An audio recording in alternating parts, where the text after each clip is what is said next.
చీకటి రాజభవనపు గది. Pin drop silence. గాలి కూడా ఆగిపోయిన భయంకరమైన నిశ్శబ్దం. ఒక్కసారిగా ఆ గదిలో ఉన్న ఒక పెద్ద క్యాన్వాస్ దారుణంగా చిరిగిపోయింది. దాని వెంటే చెవులు చిల్లులు పడేలా ఒక భయంకరమైన అరుపు దద్దరిల్లింది. ఎర్రటి మంటల వెలుతుర్లో ఉన్న ఆ మాయా చిత్రపటంలోని బంగారు తలుపు 3Dలో నిజంగానే తెరుచుకుంది. లోపలి నుండి మండుతున్న ఒక రాక్షస అస్థిపంజరపు చెయ్యి జెట్ స్పీడ్తో బయటకు వచ్చింది. పక్కనే నిలబడిన మంత్రి కాంతారావు గొంతును ఆ రాక్షస చెయ్యి గట్టిగా పట్టుకుని పెయింటింగ్ లోపలికి లాగేస్తోంది. మంత్రి కళ్ళు ప్రాణభయంతో బయటకు వచ్చేశాయి. నరాలు ఉబ్బిపోయి గాలిలో కాళ్లు కొట్టుకుంటూ ప్రాణభిక్ష వేడుకుంటున్నాడు. వదులు, నన్ను వదిలి కాపాడండి.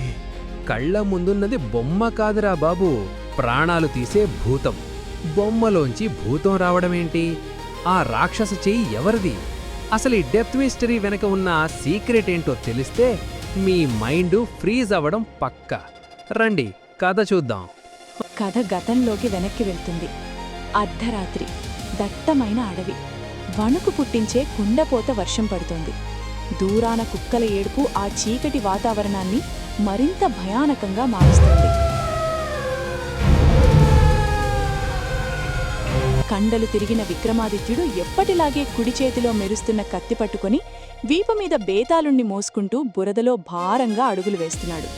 పక్కనే ఒక చిన్న చెట్టుకొమ్మ మీద ఒక కాకి ఒక చేత్తో ఆకును గొడుగులా పట్టుకుని రెండో చేత్తో ఆవిర్లు కక్కుతున్న వేడివేడి సమోసా తింటూ మన వైపు చూస్తోంది. అమ్మయ్యా, ఈ చలిలో వర్షంలో వేడి సమోసా తింటుంటే ఆ మజాయే వేరు భయ్యా. కాని మన విక్రమాదిత్యుణ్ణి చూస్తే ముచ్చటేస్తుంది. ఈయనకి జిమ్కి వెళ్లే పనే లేదు. రోజూ డెడ్ బాడీని మోస్తూ న్యాచురల్గా 6 ప్యాక్ తెచ్చుకున్నాడు. బేతాళుడు మళ్ళీ తన ఫేవరెట్ పొజిషన్లో రెడీ అయ్యాడు. ఈరోజు ఏ స్టోరీ వేస్తాడో చూద్దాం. విక్రముడి వీపు మీదున్న బేతాళుడి ముఖంపై భయంకరమైన నవ్వు క్రూరంగా వెలిగిపోయింది. రక్తం గడ్డకట్టేలా అతడు మాట్లాడడం మొదలుపెట్టాడు. విక్రమా, వర్షంలో తడుస్తున్నా నీ కళ్ళలో పట్టుదల ఏమాత్రం తగ్గలేదు. నీ బుర్రకి పదును పెట్టే ఒక మాయాలోకం కథ చెబుతాను విను. జవాబు తెలిసి కూడా మౌనంగా ఉంటే నీ తల 1000 ముక్కలైపోతుంది. అది సుందరమైన చిత్రపురి రాజ్యం. రాజదర్బారు కళాత్మకంగా వెలిగిపోతోంది. కళల పట్ల విపరీతమైన పిచ్చి ఉన్న రాజు చిత్రసేనుడు సింహాసనంపై కూర్చుని ఉన్నాడు. ఆయన కళ్లల్లో ఏదో వింతైన ఆశ కనిపిస్తోంది. పక్కనే మంత్రి కాంతారావు వంగి నిలబడి ఉన్నాడు. సేవకులు విసనకర్రలతో విసురుతుండగా రాజుగారు అత్యుత్సాహంతో సింహాసనం నుండి లేచి నిలబడ్డారు. మంత్రిగారు, మన రాజ్యంలో ఎందరో గొప్ప చిత్రకారులున్నారు. కానీ ఆ రంగులు, గీతలు నాకు చూసి చూసి విసుగొచ్చింది. నాకు ఒక అద్భుతం కావాలి. చూస్తే నిజంగా ప్రాణం ఉందా అనిపించేలా సజీవ చిత్రపటాన్ని గీసిన వారికి 10,000 బంగారు నాణాలు బహుమతిగా ఇస్తాను. దండోరా వేయించండి. ఆ మాట వినగానే చేతులు కట్టుకొని వంగి ఉన్న మంత్రి కాంతారావు ముఖంలో విపరీతమైన అత్యాశ మెరిసింది. మనసులో కుట్రతో అతడిలా అన్నాడు. చిత్తం మహాప్రభో, మీ కోరిక తీర్చే అద్భుతం త్వరలోనే మీ ముందుకు వస్తుంది. వెంటనే రాజుగారి పక్కనున్న ఆ కాకి విగ్రహంలా పోజిస్తూ కన్నుగీటుతూ వ్యంగ్యంగా మాట్లాడింది. చూసారా, రాజుగారికి మామూలు బొమ్మలు బోర్ కొట్టేశాయట. 3D ఎఫెక్ట్ కావాలట. ఈయన పిచ్చి కోరిక ఎవరి ప్రాణాలు తీస్తుందో దేవుడికే తెలియాలి. అటు ఒక చిన్న పాడుబడిన గుడిసెలో లాంటర్ను మసక వెలుతుర్లో పేద చిత్రకారుడు రవి నిద్ర ఆహారాలు మానేసి రాత్రింబవళ్లు పిచ్చివాడిలా ఒక పెయింటింగ్ వేస్తున్నాడు. కళ్ల కింద నల్లటి వలయాలొచ్చేశాయి. చేతులు వణుకుతున్నాయి. రంగులు అయిపోవడంతో పక్కనున్న గిన్నెలో తన చేతిని కోసుకొని ఆ నెత్తురినే రంగులో కలిపి ఒక బంగారు తలుపు మాయాచిత్రాన్ని ప్రాణం పోసి పూర్తి చేశాడు. దాన్ని తీసుకొని రాజుగారికి ఇవ్వడానికి రాజధానికి బయలుదేరాడు. ముందుగా మంత్రి కాంతారావును కలుసుకుని రాజుగారిని కలవడానికి అవకాశం ఇవ్వాల్సిందిగా కోరుతాడు. ఎంతో మంది చిత్రకారులు వస్తుంటారు, మీ గొప్పేంటి? మంత్రిగారు, ఇది చూడండి అంటూ రవి ఎన చిత్రాన్ని మంత్రికి చూపించాడు. ఆ అద్భుతమైన పెయింటింగ్ చూడగానే మంత్రి కళ్లల్లో అత్యాశ పుట్టుకొచ్చింది. వెంటనే ఆ పెయింటింగ్ను లాక్కొని భటులను పిలిచి దారుణంగా కొట్టించాడు. రవి దెబ్బలకు వెలవెలలాడుతూ నోటి నుండి రక్తం కక్కుకుంటూ నేలమీద పడిపోయి ప్రాధేయపడ్డాడు. వద్దు బాబు, దాన్ని తీసుకెళ్ళకండి, అది నా ప్రాణం. మంత్రి కాంతారావు క్రూరంగా నవ్వుతూ రవిని తన బూటుకాలతో తన్నుతూ గర్జించాడు. ఒరే పిచ్చివాడా, ఈ అద్భుతం నీలాంటి దరిద్రుడు గీశాడంటే రాజుగారు నమ్మరు. ఇది నేనే గీశానని చెబుతాను. ఆ 10,000 బంగారు నాణాలు నా సొంతం. వీటిని బయటకి ఈడ్చి పారేయడండి. భటులు రవిని మెడపట్టి బయటకు నెట్టేశారు. కిటికీలోంచి చూస్తున్న కాకి కోపంగా అరిచింది. What a cheater boss! రక్తం చిందించి కష్టపడిన వాణ్ణి కొట్టి వాడి ప్రాణం లాంటి పెయింటింగ్ని కొట్టేస్తున్నాడు వీడు.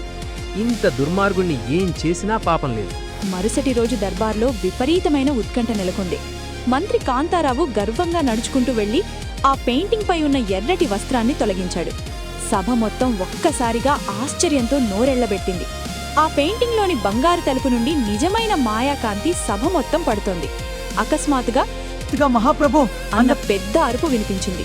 నెత్తి నుండి రక్తం కారుతూ బట్టలు చిరిగిపోయి రవి సభలోకి పరిగెత్తుకుని వచ్చి రాజుగారి కాళ్ల మీద పడ్డాడు. మహాప్రభు, అది నా సృష్టి.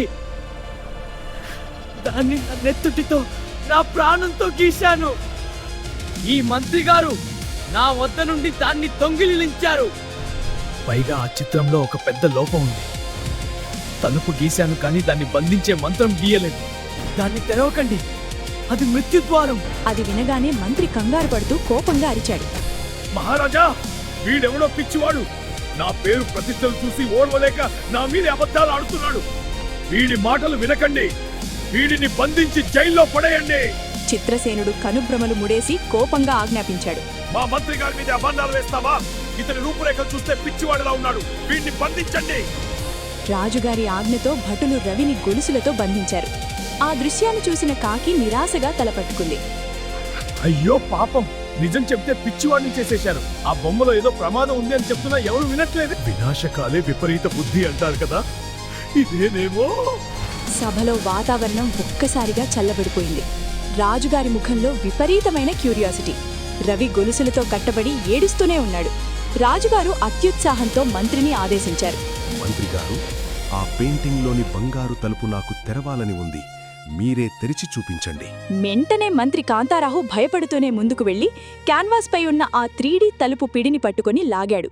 రవి ప్రాణభయంతో గొలుసులు లాగుతూ అరిచాడు. వద్దు, ఆ ద్వారపాలకుణ్ణి కట్టడి చేసే మంత్రం మీ ముందే రాయాలని దానిపై ఇంకా ఆ మంత్రాన్ని రాయలేదు.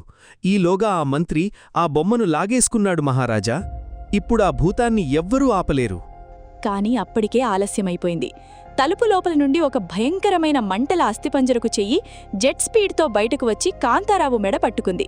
సభికులు భయంతో అరుస్తూ బయటకు పరుగులు తీశారు. రాజు భయంతో సింహాసనం వెనక దాక్కుని వణికిపోయాడు.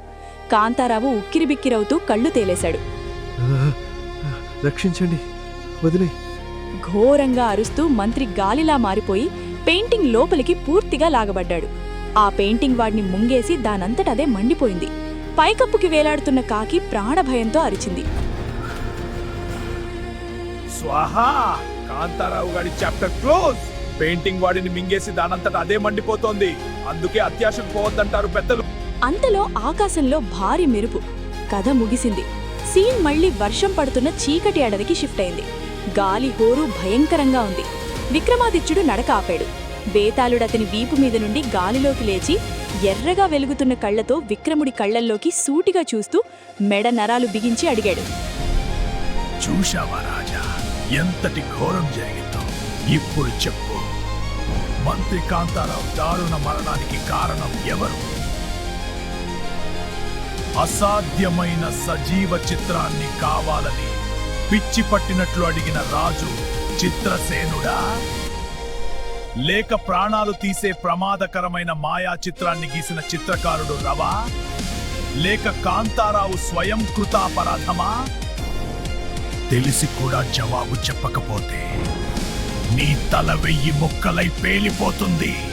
పక్కనే ఉన్న కాకి ఒక చిన్న చెక్కను మైక్లా పట్టుకొని జర్నలిస్ట్లా పోజిస్తూ మీ ముందుకు వచ్చేసింది. క్వశ్చన్ అదిరిపోయింది బాస్. ఒక రకంగా చూస్తే గీసిన వాడిది తప్పే కదా, డెత్ ట్రాప్ ఎందుకు గీయాలి? రాజుగారిది తప్పే కదా, లేనిపోని కోరికలు కోరాడు. మరి ఇప్పుడు మన విక్రమ్ భాయ్ ఈ ట్రాప్ లోంచి ఎలా ఎస్కేప్ అవుతాడో వెయిట్ అండ్ వాచ్. వర్షం కాస్త తగ్గుముఖం పట్టింది. విక్రమాదిత్యుడు ఏమాత్రం తడబడకుండా తన కత్తిని నేలలో గట్టిగా దించాడు. మెరుపుల కాంతి తన ముఖంపై పడుతుండగా కళ్లల్లో ఎంతో ఆత్మవిశ్వాసంతో ఒక జడ్జి తీర్పిస్తున్నట్లుగా గంభీరమైన స్వరంతో జవాబు చెప్పాడు. సమాధానం చాలా స్పష్టం బేతాళ. ఆ మరణానికి ఏకైక కారణం మంత్రి కాంతారావే. రాజు కళలను ప్రోత్సహించడానికి బహుమతి ప్రకటించాడు, అందులో తప్పు లేదు. చిత్రకారుడు తన ప్రాణం పోసి ఆ చిత్రాన్ని గీశాడు. సృష్టి ఎప్పుడూ ప్రమాదకరం కాదు, దాన్ని వాడే విధానమే ప్రమాదకరం. కాంతారావు అత్యాశతో దాన్ని దొంగిలించాడు. దాన్ని ఎలా వాడాలో, దాని వెనుక ఉన్న ప్రమాదం ఏంటో తెలుసుకోకుండా సృష్టికర్తను కొట్టాడు, బంధించాడు. వాడి అత్యాశే వాడి ప్రాణాలు తీసింది. కత్తి పట్టుకోవడం తెలియని వాడు దాన్ని దొంగిలిస్తే ఆ కత్తే వాడి పీకకొస్తుంది. ఆ లాజిక్కు బేతాళుడు షాక్ అయ్యాడు. ఆకాశం దద్దరిల్లేలా బిగ్గరగా నవ్వుతూ ఇలా అన్నాడు. భలే చెప్పావు రాజా. నీ న్యాయం నిష్పక్షపాతమైనది, కాని నువ్వు మౌనం వీడావు. నా ప్రయత్నం నేను చేస్తాను. నేను మళ్ళీ చెట్టెక్కుతున్నాను అంటూ బేతాళుడు చీకటిలోకి మాయమైపోయాడు. విక్రమాదిత్యుడు తన కత్తిని తిరిగి భుజాన వేసుకుని అలుపులేని వీరుడిలా మర్రి చెట్టు వైపు వెనక్కి నడవడం మొదలుపెట్టాడు. చిరునవ్వుతో తనలో తాను అనుకున్నాడు. మళ్ళీ వస్తున్నా బేతాళ, ఇక నీ ప్రశ్నలకు నా కత్తి సమాధానం చెప్తుంది. వెంటనే గసిప్కాకి పైనుండి ఎగురుకుంటూ వచ్చి నేరుగా కెమెరా ముందుకు జూమ్ చేసింది. చేతులు ఊపుతో ఫుల్ ఎనర్జీతో చెప్పడం మొదలుపెట్టింది. భూమ్! లాజిక్తో కొడితే దిమ్మ తిరిగిపోవాలి అంతే. విన్నర్గా వ్యూవర్స్, పక్కోడి టాలెంట్ని దొంగిలించి క్రెడిట్ కొట్టేయాలి చూస్తే పెయింటింగ్లోంచి భూతాలే కాదు, లైఫ్లో శని కూడా అలానే పట్టుకుంటుంది. మన రాజుగారు మళ్ళీ ఆ చెట్టెక్కేలోపు ఫటాఫట్ ఈ వీడియోని లైక్ కొట్టి సబ్స్క్రైబ్ చేసుకోండి. లేదంటే ఆ కాంతారావుని పట్టుకున్న భూతం రాత్రి మీ కలలోకి వస్తుంది. జాగ్రత్త. మళ్ళీ నెక్స్ట్ ఎపిసోడ్లో కలుద్దాం. బాయ్. చీకటి తెరపై బంగారు మంటల అక్షరాలతో ఒకే ఒక్క వాక్యం మెరుస్తోంది. ఇతరుల కష్టాన్ని దోచుకోకూడదు.